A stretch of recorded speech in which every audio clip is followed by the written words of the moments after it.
I left the intro in my other pants, so let's get straight to it. Fireworks. Everyone can appreciate a good fireworks show. The thrill of lighting the fuse, the adrenaline you get fleeing from a live rocket, seeing beautiful colors light the night sky. Air pollution. Lighting fireworks is an ancient tradition that is practiced throughout the world. So with all these people lighting live explosives, something is bound to go wrong. And wrong it went, as this pyrotechnic pastime resulted in the end of a few unfortunate lives. You see, when people light fireworks, most times they're doing it in the form of celebration. And what else do people do when celebrating? You guessed it, they drink. One man, while under the influence of the courage juice, decided he would try to impress his friends. He did this by lighting a firework mortar on top of his head. His friends immediately tried to dissuade him from doing so, but the fuse had already been lit. As soon as this personal fireworks display started, it was already over. The fireworks had burned through the skull and melted half his face, causing him to die immediately. Once again proving that alcohol alone isn't dangerous, but mixing it with stupidity is. World's longest beard. Men. And maybe some hairy ladies, but mainly men. Growing a beard is an invigorating passion that can lead to some pleasurable outcomes. Beards are a necessity that when used properly can evoke a sense of pride. Growing your beard longer can be a tedious process, but a rewarding one. Some men take it a bit further and compete for beard length as if it alone determines their status in the world. And amongst us men, it does. These professional beard growers participate in the manliest sport of them all, refusing to groom oneself. These facial hair veterans go as long as they can without so much as touching their beard. The longest of all the beards belonged to a man by the name of Hans. This beard was 17.5 feet long and ended up causing more problems than praise.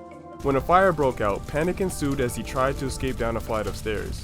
Instead of tucking his beard in as he usually does, he rushed and tripped over his lengthy mane. He proceeded to tumble down the stairs where his neck was consequently broken. And unfortunately, the record for longest beard only goes to the living, so he lost that title as well. Now there's a lesson for all you youngsters out there. Don't fly too close to the sun or you'll, trip. Whalebone. In the early days of colonial America, there were not many ways you could get reliable information. So when something broke or went wrong, it was up to you to figure out why and fix it. This included your health, as most doctors weren't really doctors, but farmers that wanted to feel important. So when Governor Morris had contracted a painful blockage in his urinary tract, he had two options. Either he could put his health in the hands of someone who won their degree as a carnival prize, or he could roll up his sleeves, put on some Marvin Gaye, and get out the old whalebone.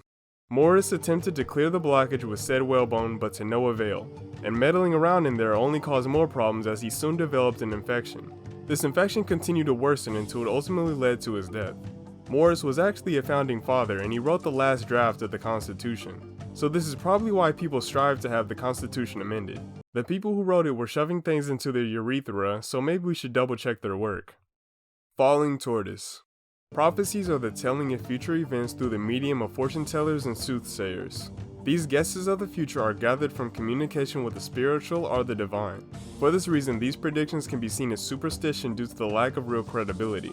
This, however, is not the case for ancient Greeks who thrive on this form of supernatural storytelling. One such example is of the Greek playwright Aeschylus, who had received a prophecy from an oracle. The oracle had prophesied that he would perish after being struck by a falling object in the skull. Knowing this information and desiring to remain alive, he took every precaution he could to remain outside. This way he wouldn't be struck by any falling debris from poorly constructed buildings. However, as he prepared to beat the odds, one thing he didn't account for was the fact that he was bald. As Aeschylus remained outside, an eagle was flying overhead with a tortoise it had just captured. The eagle was searching for the perfect rock to crack open this tortoise until it finally found it. The perfect rock. The eagle dropped the tortoise and it hit Aeschylus directly on the head, killing him instantly and fulfilling the prophecy. Luckily, the prophecy didn't get fulfilled until he reached the ripe age of 69, so he got to live a pretty full life. Crushed by Cactus. Plants. Ugh, don't you just hate them? How they just stand around and do nothing but photosynthesize all day? Sucking up all the nutrients and growing everywhere like they own the place? Who do they think they are? Typical. Well, if you feel this way about plants, you might want to take that anger somewhere else. Plants are actually kinda amazing for us, and if you take that for granted, they may take your life. That is precisely what happened to an Arizona man who decided to use a cactus for target practice. He had brought his shotgun with the intention of shooting it at a few cacti. He started with a smaller cactus, and then when he felt powerful enough, he moved to a 26-foot behemoth. the man proceeded to fire rounds into the 100-year-old cactus until one of its arms fell off. The cactus arm fell on the gunman, crushing his body and impaling his flesh, causing him to die immediately.